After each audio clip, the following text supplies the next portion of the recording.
नमस्ते निवेशक। एचडीएफसी लेके आया है ट्रांसपोर्ट एंड लॉजिस्टिक सेक्टर के अंदर एक अपना एनएफओ, एक अपना नया फंड। तो क्या हमें इस फंड के अंदर पैसा लगाना चाहिए? क्या हमें इसके अंदर निवेश करके बने रहना चाहिए? और क्या है इस फंड के अंदर जो हमें जानकारी होनी चाहिए, उसी की डिटेल में चर्चा इस वीडियो में। तो चलिए शुरू करते हैं। HDFC transport and logistic fund. Why invest in HDFC transport fund? क्यों करें हम इस फंड में निवेश? सबसे पहले हम बात करेंगे कि एचडीएफसी का ये फंड कौन से सेक्टर्स को कवर कर रहा है। ये बहुत ही वाइड सेक्टर्स को कवर कर रहा है, जैसे कि automotive, shipping and ports, airport and airlines, railways. ये तो हो गया इसका एक भाग जो कि ट्रांसपोर्टेशन के अंदर है। अब इसका दूसरा भाग जो कि लॉजिस्टिक है, जिसके अंदर e commerce, road, rail, air cargoes और सप्लाई चेन। तो इस प्रकार से एक बहुत वाइड एरिया को ये सेक्टर कवर कर रहा है। अब इस सेक्टर को क्या ड्राइव करेंगे, ऐसी कौन सी चीजें होगी जिससे ये सेक्टर मार्केट को आउट परफॉर्म करेगा या फिर इसके अंदर तेजी बनी रहेगी? ऐसे 7 अलग अलग जो ड्राइवर्स है वो हमने यहाँ पे नोट डाउन किए हैं। उन्हीं ड्राइवर्स पे आइए बात करते हैं। First is mobility tailwinds. Mobility tailwinds के द्वारा हमको ये बताया जा रहा है कि भारत के अंदर यंगेस्ट पॉपुलेशन सबसे ज्यादा है, और वो यंगेस्ट पॉपुलेशन की जो एवरेज एज है, यहाँ पे अगर आप सेकंड टॉपिक देखोगे तो वो है 28 इयर्स, जो कि यूएस और चाइना में 39 एंड 40 है। और अभी ये एक्सपेक्ट किया जा रहा है कि हम 97 मिलियंस पीपल को और हमारे अंदर ऐड करेंगे। तो इसका मतलब है कि हमारे यहाँ जितनी ज्यादा यंग जनरेशन होगी, वो उतना ज्यादा ट्रांसपोर्टेशन एंड लॉजिस्टिक को यूज करेंगे। डिपेंडेंसी रेशियो जो है वो भी 47% हो गया है फ्रॉम 64%। यानी कि जो न्यू यंग जनरेशन है वो ओल्ड जनरेशन पे कम से कम डिपेंड होती जा रही है। नेक्स्ट, टू व्हील का पेनिट्रेशन जो इंडिया के अंदर है वो अभी भी कंपेयर टू दूसरी कंट्रीज जो डेवलपिंग है उसके मुकाबले काफी कम है। सेम प्राइवेट कार के अंदर या प्राइवेट पैसेंजर व्हीकल्स के अंदर भी penetration GDP per capita income के हिसाब से काफी कम है कंपेयर टू अदर कंट्रीज। और अगर एविएशन की बात करें तो वहां पे भी इंडिया का पेनिट्रेशन काफी कम है। तो ये था मोबिलिटी टेलविंड्स। सेकंड है इनोवेशन, डीकार्बोनाइजेशन एंड सेफ्टी। ये ड्राइवर हमें ये बताता है कि पहले के समय में गाड़ियां जो चल रही थी वो पेट्रोल और डीजल, बस ये दो ही चीजों पे चल रही थी। अब आने वाले 10 साल के अंदर ये फ्यूल चेंज होके सीएनजी, इलेक्ट्रॉनिक व्हीकल्स, हाइड्रोजन के अंदर बदल जाएंगे। और वही 2035 के बाद इलेक्ट्रॉनिक व्हीकल और हाइड्रोजन फ्यूल सेल, ये दो ही मेन फ्यूल बचेंगे। तो इसके हिसाब से जो पूरी इंडस्ट्री है वो पूरा स्ट्रक्चर ही उसके अंदर चेंज हो रहा है। क्योंकि अगर आप फ्यूल चेंज करोगे तो आपको इंजन भी चेंज करना पड़ेगा। अगर आप इंजन चेंज करोगे तो इंजन के पार्ट्स भी चेंज होंगे। तो इसी के हिसाब से ऑटो की कंपनी, ऑटो एंसिलरीज की कंपनी, ऑटो कंपोनेंट्स की कंपनी सभी की सभी ग्रो होगी। अभी यहाँ पे ये बताया गया इस चार्ट में कि इलेक्ट्रॉनिक व्हीकल का जो पेनिट्रेशन है टू व्हीलर्स के अंदर वो भी धीरे धीरे इंक्रीज हो रहा है, और इलेक्ट्रॉनिक व्हीकल्स का जो पैसेंजर व्हीकल के अंदर वॉल्यूम है वो भी धीरे धीरे इंक्रीज हो रहा है। अब यहाँ पे एयरबैग्स की बात की गई है कि पहले जो 2017 के अंदर जो व्हीकल्स आती थी उसके अंदर ओनली 55% व्हीकल्स में ही ड्यूअल एयरबैग्स होते थे। गाड़ियों के अंदर जो एयरबैग्स आते हैं वो बढ़ बढ़ के अब 100% हो गए हैं ड्यूअल एयरबैग्स में। वही जिस गाड़ियों के अंदर 4 एयरबैग्स आती थी वो भी अब 100% हो गई है। और जिस गाड़ियों के अंदर 6 एयरबैग्स आती है वो आने वाले 2027 के बाद 6 एयरबैग्स कंपलसरी हो जाएगी, तो वो भी 100% होगी। इसी प्रकार से अगर सेफ्टी के सिस्टम्स देखें पहले एंटी लॉक ब्रेकिंग सिस्टम जो है वो 2017 में खाली 35% गाड़ियों में ही था, जिसके बाद वो बढ़ के 100% सभी गाड़ियों में हो गया। उसी के बाद इलेक्ट्रॉनिक स्टेबिलिटी कंट्रोल जो है वो भी पहले काफी कम प्रतिशत में था, लेकिन आने वाले 2027 के बाद 100% गाड़ियों में ये सिस्टम होगा। वैसे ही सीट बेल्ट का जो रिमाइंडर है, हम जैसे ही गाड़ी में बैठते हैं तो हमें सीट बेल्ट का रिमाइंडर आता है, वो भी पहले 85% गाड़ियों में ही था जो अब 100% गाड़ियों में है। तो ये है कि इनोवेशन जो इंडस्ट्री के अंदर हो रहा है उससे और ज्यादा ग्रोथ आने वाली है। Next is premiumisation. अभी आप कहीं भी कोई भी प्रकार का अगर टू व्हीलर देखो या फोर व्हीलर देखो, उसमें प्रीमियम व्हीकल्स ज्यादा ड्राइव हो रहे हैं।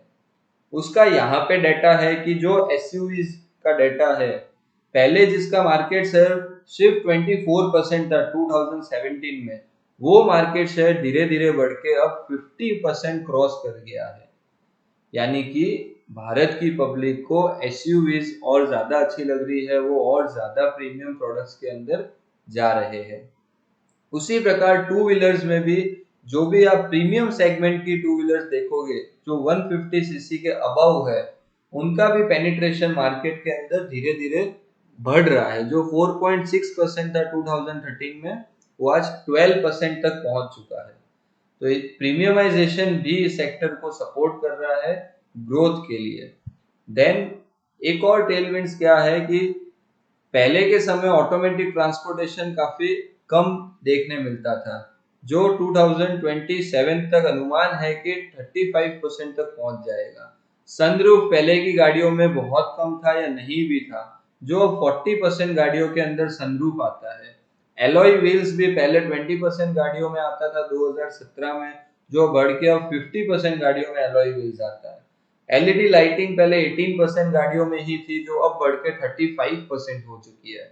कनेक्टेड फीचर्स यानी कि ब्लूटूथ और वाईफाई पहले 1 या 2% गाड़ियों में आते थे, जो अब बढ़ के 50% हो गए हैं। तो ये जो सभी छोटी छोटी चीजें हैं, इसी की वजह से गाड़ियां और ज्यादा प्रीमियम हो रही है, और ज्यादा कॉस्टली हो रही है, और कंपनी के मार्जिन इंप्रूव हो रहे हैं। तो ये सेक्टर प्रॉफिट मार्जिन के हिसाब से भी ग्रो कर रहा है। देन द मोस्ट, अब ये है मोस्ट इंपॉर्टेंट बात जो आप ध्यान से सुनिएगा, ठीक है। गवर्नमेंट का पूरा फोकस है इस इंडस्ट्री के ऊपर, क्योंकि हमारी जो गवर्नमेंट है वो बहुत ज्यादा ट्रांसपोर्टेशन एंड लॉजिस्टिक्स को बढ़ावा दे रही है।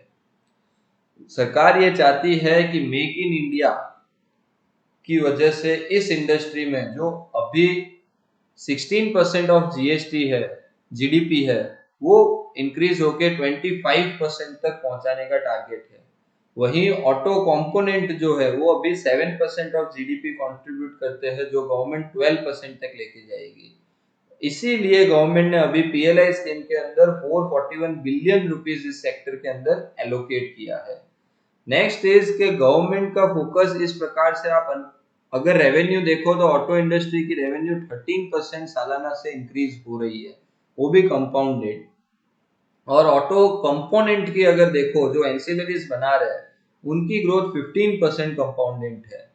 और टोटल व्हीकल सेल्स जो अभी 22.6 मिलियन है, ये अनुमान है कि 84.5 मिलियन तक पहुंच जाएगी सन 2030 तक। यानी अभी 2023 चल रहा है, 7 साल में ये इंडस्ट्री यहाँ से 4 गुना हो जाएगी। तो अगर ये 4 गुना इंडस्ट्री हो गई तो स्टॉक्स तो कहाँ जाके रुकेंगे वो किसी को पता नहीं है। So this was the again.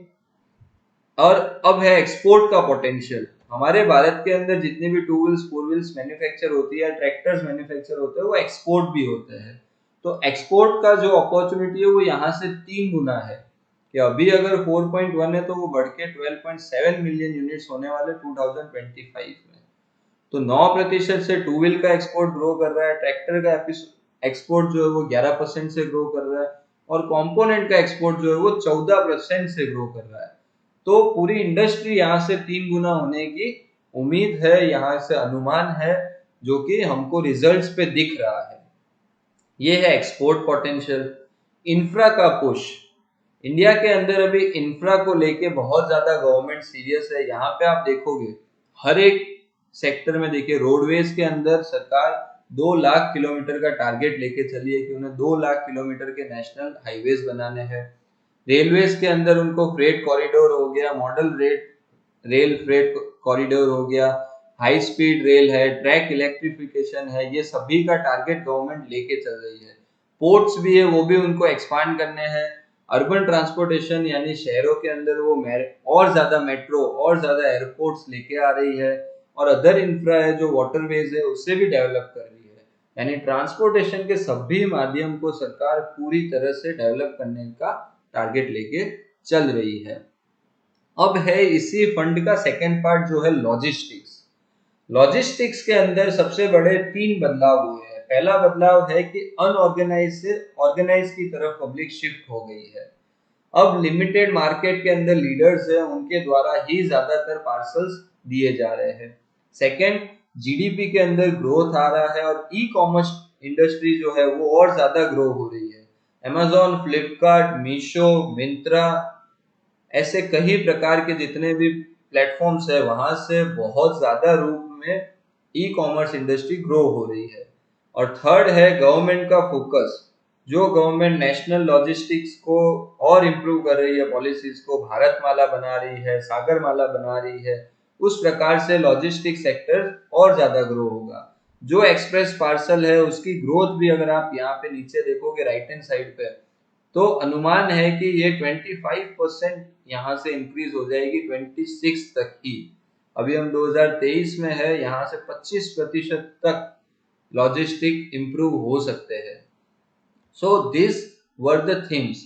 Now the main HDFC transport and logistic fund, इसमें क्या है ऐसा? तो इनका पहले तो कोर पोर्टफोलियो का स्ट्रेटेजी यही है कि ये सिर्फ और सिर्फ वही कंपनियां लेंगे जो कि ऑटो इंडस्ट्री की हो, जैसे कि बैटरीज बनाने वाली कंपनी है, टायर बनाने वाली कंपनी है, 2 व्हीलर 3 व्हीलर ट्रक्स बनाने की जो कंपनियां है, वही सिर्फ लॉजिस्टिक वाली कंपनी है, वही इस पोर्टफोलियो में रहेगी। तो ये कॉन्सेंट्रेटेड ये सेक्टर के तरफ ही ये पोर्टफोलियो बनेगा। Second, flexi cap market strategy है, यानी कि इसके अंदर small cap, mid cap, large cap तीनों ही इंक्लूड होंगे। थर्ड, स्टॉक सिलेक्शन इस प्रकार से किया जाएगा कि जो लीडर बनने की कैपेसिटी रखते हैं मार्केट में, जैसे बैटरीज में अगर अमर राजा लीडर है तो वो लिया जाएगा, 2 व्हीलर के अंदर अगर हीरो मोटर को अगर लीडर है तो उसे लिया जाएगा। तो इस प्रकार से इनका स्टॉक सिलेक्शन है कि जिसकी कैपेसिटी है लीडर बनने में, सिर्फ उसी को पोर्टफोलियो में लिया जाएगा। Now this is the main की। लाखों रुपए की बात यहाँ छुपी है कि इसका यूनिवर्स जो है वो टोटल 134 कंपनीज का है।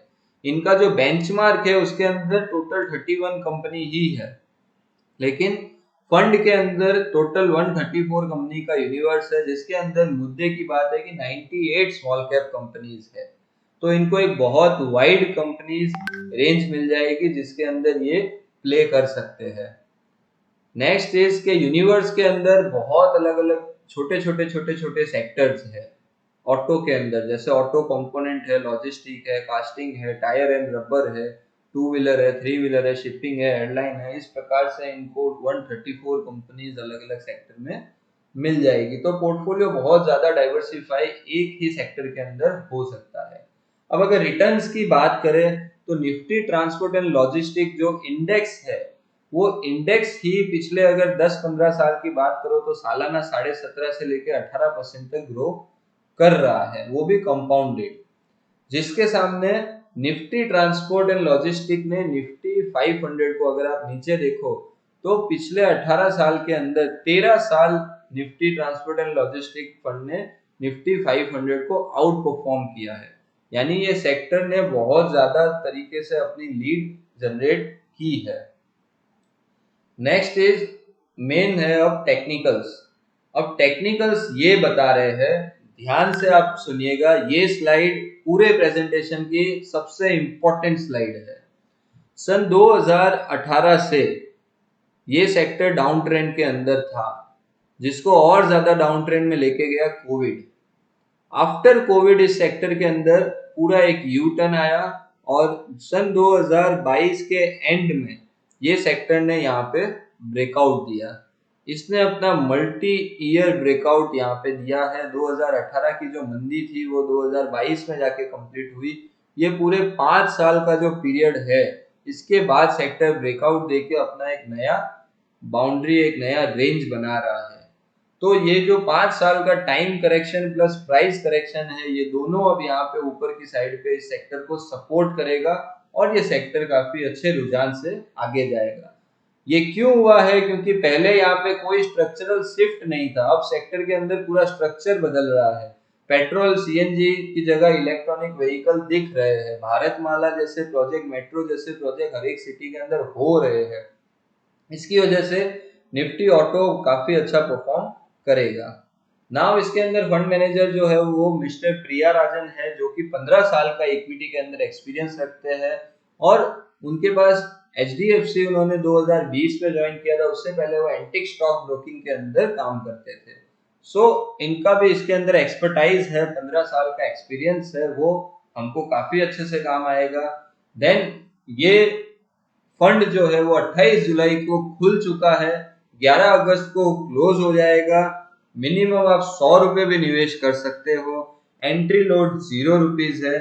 एग्जिट लोड ये है कि अगर आप 1 साल के पहले पैसा निकालोगे तो 1% कट के मिलेगा, उसके बाद कोई एग्जिट लोड नहीं है। उसी प्रकार एसेट एलोकेशन की बात करो तो 100% तक इक्विटी ही इसके अंदर रहेगा, क्योंकि एक सेक्टर प्ले है। तो इस सुनहरे अवसर को मत गवाइएगा, जरूर से निवेश कीजिएगा, चाहे आप एसआईपी के रूप में निवेश कीजिए, लेकिन इस सेक्टर में जरूर निवेश कीजिएगा। और चैनल को सब्सक्राइब करना, लाइक करना, शेयर करना मत भूलिएगा। कोई भी सवाल हो आप हमें कमेंट में पूछिए, हम उसका जवाब देंगे। धन्यवाद, मिलते हैं नेक्स्ट वीडियो में।